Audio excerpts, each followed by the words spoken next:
बिस्मिल्लाहिर्रहमानिर्रहीम। अस्सलाम वालेकुम एवरीवन। मैं हूं आपका मेज़बान मोहम्मद उसामा खालिद। उम्मीद करता हूं कि आप सब खैरियत से होंगे। कुर्लुश उस्मान की एपिसोड नंबर 156 रिलीज़ हो चुकी है और उसके साथ ही एपिसोड नंबर 157 का पहला ट्रेलर भी आ चुका है। और आज की वीडियो में हम उसी ट्रेलर के बारे में बात करेंगे कि उस ट्रेलर में नई एपिसोड के हवाले से क्या चीज़ें दिखाई जा रही हैं, क्योंकि आज के एपिसोड में नए किरदार भी आए हैं, जैसा कि इब्राहिम बे, मलिका खातून और अहमद बे का किरदार तो इसी एपिसोड में एंड हो चुका है, क्योंकि फेलिक्स का किरदार भी इस सीरीज़ में अब दाखिल हुआ है, जो कि तमाम तुर्क कबीलों को आपस में लड़ाना चाहता है। यानी कि गरमियान जानदार और ओस्मान बे के कबीले को, यानी कि काई कबीले को लड़वा कर तुर्कों को आपस में दुश्मन बनाना चाहते हैं। और इस वक्त फेलिक्स यही कोशिश करते हुए नज़र आ रहे हैं, क्योंकि उन्होंने अहमद बे को कत्ल किया है ताकि इसका तमाम इल्ज़ाम जो है वो अलाउद्दीन बे पर लगाया जाए और इस तरह से कबीले जो हैं, तुर्क कबीले आपस में लड़ने लग जाएं और हम अपने मुफाद में,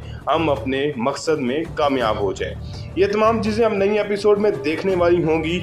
ओरहान बे और एल्चिम खातून की अब शादी हो चुकी है और अब वो भी एक इज़्दवाजी ज़िंदगी में नज़र आएंगे, लेकिन उसके साथ ही होला फिरा का किरदार भी बहुत जल्द ओरहान बे के साथ हमें दिखाया जाएगा। फिलहाल बढ़ते हैं आज की वीडियो की जानिब और देखते हैं कि इस ट्रेलर में क्या दिखाया जा रहा है। एपिसोड के इख्तिताम में जैसा कि अहमद बे की लाश को लाया गया और उसके बाद अब जाहिर सी बात है इब्राहिम बे कोई ना कोई रिएक्शन तो देने ही वाले थे। हालांकि उस्मान बे यहाँ पर यही कह रही हैं कि मेरे कबीले में किसी भी सूरत में भाइयों का खून नहीं बहाया जाएगा। और उन्होंने पहले भी, यानी कि एपिसोड के एंड में भी ये बात बोली थी कि मैं किसी भी सूरत में ये यकीन नहीं करता कि अलाउद्दीन बे ने अपने भाई का खून बहाया हो। लेकिन यहाँ पर जाहिर सी बात है इब्राहिम बे गुस्से में आकर उस्मान बे के ख़िलाफ़ हरकत में आएंगे और कोई ना कोई उनके ख़िलाफ़ काम करने की कोशिश करेंगे और यही चीज़ यहाँ पर दिखाई जा रही है। Kanla yıkanır. Türk'e kırdırmak kimin işine gelir? वैसे तो अगर बात की जाए तो इस तरह का सिनेरियो कुर्लुश उस्मान में काफ़ी दफ़ा दिखाया जा चुका है। जब अली बे की एंट्री दिखाई गई थी तीसरे सीज़न के इख्तिताम में, तब भी इसी तरह का सिनेरियो दिखाया गया था। और जब भी कोई नया कबीला या कोई नया बड़ा सरदार दाखिल होता है तो तब यही सिनेरियो दिखाया जाता है कि कोई ना कोई उनके दरमियान पहले जो है वो इख्तलाफ की बात होती है, जिसके बाद वो आपस में दुश्मन बनने लग जाते हैं और उसके बाद उस्मान बे इन तमाम बातों को क्लियर करते हैं। यहाँ पर इब्राहिम बे ये कह रहे हैं कि खून को खून से ही साफ़ किया जाता है, लेकिन उस्मान बे उनको बता रहे हैं कि दो तुर्क कबीलों को आपस में लड़वा कर किसका फ़ायदा हो सकता है। Hatun konuşursa Mehmet ölecek. Felix savaşları başlayacak. इन सीन्स में हम अहमद बे को देख सकते हैं जो कि फेलिक्स के पास मौजूद हैं, लेकिन उनके जाने के बाद फेलिक्स ये बात कर रहा है कि अगर खातून बात करती है, यहाँ पर वो किस खातून के बारे में बात कर रही हैं इसका अंदाज़ा नहीं लगाया जा सकता, लेकिन वो ये कह रहे हैं कि अगर खातून बात करती है तो महमद ख़त्म हो जाएगा, यानी महमद को मार दिया जाएगा। इसके बाद ये कहा जा रहा है कि फेलिक्स जंग शुरू करने वाला है या शुरू कर चुका है, क्योंकि फेलिक्स ने आते ही अपना इक़दाम कर दिया है और अहमद बे के कत्ल के साथ उन्होंने जिस जंग का आगाज़ किया है उसको फिल वक्त के लिए उस्मान बे के अलावा और कोई रोक नहीं सकता। Birlikte kalırsak hiç şansımız yok. Söz verirsin, geleceksin. Söz.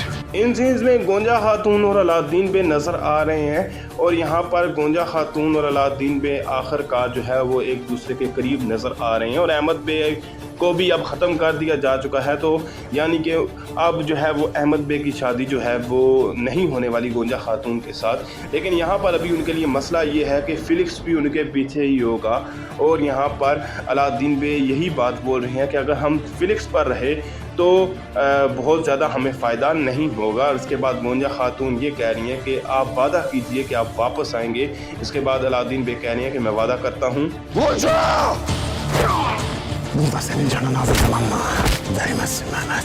Mahmad बे यहाँ पर गोंजा खातून को ढूंढ चुके हैं और यहाँ पर उनको गुस्से से बुला रहे हैं और कह रहे हैं कि गोंजा, लेकिन ओरहान बे उसी ही वक्त पे, यानी कि जैसा ही गोंजा खातून के करीब महमद बे जाने लगते हैं तो ओरहान बे उन पर हमला कर देते हैं। और यहाँ पर इन सीन्स में हम महमद बे और ओरहान बे को लड़ते हुए भी देख सकते हैं और महमद बे को यहाँ पर मार भी पड़ रही है। लेकिन साथ ही ओरहान बे का डायलॉग भी सुनाई दे रहा है जिसमें वो ये बात बोल रहे हैं कि मैं आपको यहाँ पर ही कत्ल कर सकता हूँ, लेकिन इसका कोई फ़ायदा नहीं है, यानी कि आप इस लायक भी नहीं हैं। Aramıza bir fitne girdi. Bizi birbirimize düşman etti. Usman बे यहाँ पर काफ़ी गुस्से में सरहदी बाज़ार में आते हुए नज़र आ रहे हैं, क्योंकि ज़ाहिर सी बात है यहाँ पर वो इब्राहिम बे और जो याकूब बे हैं उनके साथ बात करने के लिए आए होंगे, लेकिन यहाँ पर सिपाही उनको रोकने के लिए उनके सामने खड़े हैं। और मेरे हिसाब से यहाँ पर इब्राहिम बे की आवाज़ आ रही है, जो कि ये बात बोल रहे हैं कि हमारे दरमियान एक फितना आ गया और उसने हम दोनों को एक दूसरे के ख़िलाफ़ कर दिया। लेकिन अब देखना ये होगा कि इब्राहिम बे ये बात किस हवाले से कर रहे हैं, या वो फिलिक्स के हवाले से बात कर रहे हैं या फिर अलाउद्दीन बे के हवाले से बात कर रहे हैं। Ölürsek de kalırsak da beraber başlanır. Gökler bugün ölmenizi ister. इन सीन्स में हम देख सकते हैं कि मंगोल सिपाही यहाँ पर हमला करते हुए नज़र आ रहे हैं, और ये फिलिक्स के ही सिपाही हैं, और यहाँ पर वो अलाउद्दीन बे और बायसुंगुर पर हमला कर रहे हैं। लेकिन अलाउद्दीन बे यहाँ पर ये कह रहे हैं कि हम या तो ज़िंदा रहेंगे या फिर मर जाएंगे, लेकिन दोनों ही इकट्ठे होंगे, यानी कि अगर हम मरते हैं तो इकट्ठे मरेंगे, और अगर हम ज़िंदा रहते हैं तो दोनों इकट्ठे ज़िंदा रहेंगे। ये वो बायसुंगुर बे को बोल रहे हैं। लेकिन साथ ही साथ फिलिक्स का डायलॉग भी सुनाई दे रहा है, जो कि ये बात कह रहे हैं कि आज जो है वो आसमान आप लोगों की मौत को देखना चाहता है। Allah sen Alaaddin'i koru. Kızıma bir şey olduysa senin soyunu kuruturum Osman. अब इन सीन्स में गोंजा खातून भी अलाउद्दीन बे की मदद के लिए पहुंच जाती हैं और सिपाहियों के खिलाफ लड़ते हुए नज़र आ रही हैं, और ये भी कह रही हैं कि यानी कि अल्लाह ताला से ये दुआ कर रही हैं कि अलाउद्दीन बे को बचा के रखना। और उसके बाद यहाँ पर फिलिक्स जो है वो उनको भी मतलब अपने चाबुक से यहाँ पर हमला करते हुए उनको नज़र आ रहा है। और यहाँ पर हम देख सकते हैं कि याकूब बे उस्मान बे के सामने मौजूद और उनको कह रहे हैं कि अगर मेरी बेटी को कुछ हुआ तो मैं आपकी नस्ल को ही ख़त्म कर दूँगा, क्योंकि फ़िल वक़्त अलाउद्दीन बे ने उनकी बेटी को अगवा किया है, तो ज़ाहिर सी बात है उनकी ये बातें फ़िल वक़्त सुननी पड़ेंगी। Ruhlar şahidim olsun.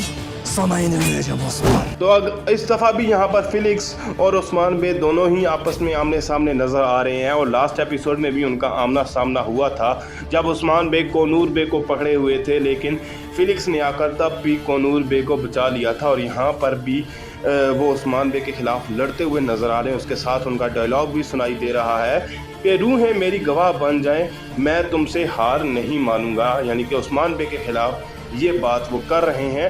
लेकिन ज़ाहिर सी बात है जो भी नया दुश्मन आता है उसको शुरू में थोड़ा सा ताकतवर दिखाया जाता है, बाद में जाकर उसका सॉफ्टवेयर अपडेट हो जाता है। ये हम बहुत जल्द देखेंगे, और यहाँ पर देखते हैं कि उस्मान बे क्या इकदाम करते हैं। Şimdi o senin çakal suratını ikiye böleceğim.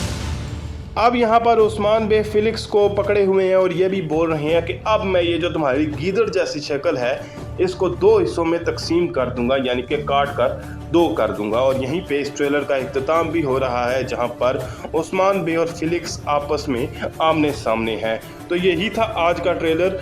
नई एपिसोड में फ़िल वक़्त के लिए इब्राहिम बे और उस्मान बे के दरमियान जो ताल्लुकात हैं वो थोड़े से ख़राब होते हुए नज़र आएंगे, लेकिन उस्मान बे इस बात को भी सबके सामने ले आएंगे कि फिलिक्स ही था जिसने दोनों ही कबीलों को आपस में लड़वाने की कोशिश की, और फिलिक्स का ये मंसूबा कभी भी कामयाब नहीं हो पाएगा, और बहुत जल्द उस्मान बे इस मुश्किल सूरत हाल से भी निकल आएंगे। खैर, आज की वीडियो यहीं तक थी। अगर आपको वीडियो अच्छी लगी तो वीडियो को लाइक लाजमी करिएगा, चैनल को सब्सक्राइब करें और बेल आइकन को प्रेस करें ताकि आपको तमाम नई वीडियोस की अपडेट्स मिलती रहें। मिलते हैं बहुत जल्द नई वीडियोस के साथ, नई अपडेट्स के साथ। तब तक के लिए इजाज़त दीजिए। अल्लाह हाफिज़।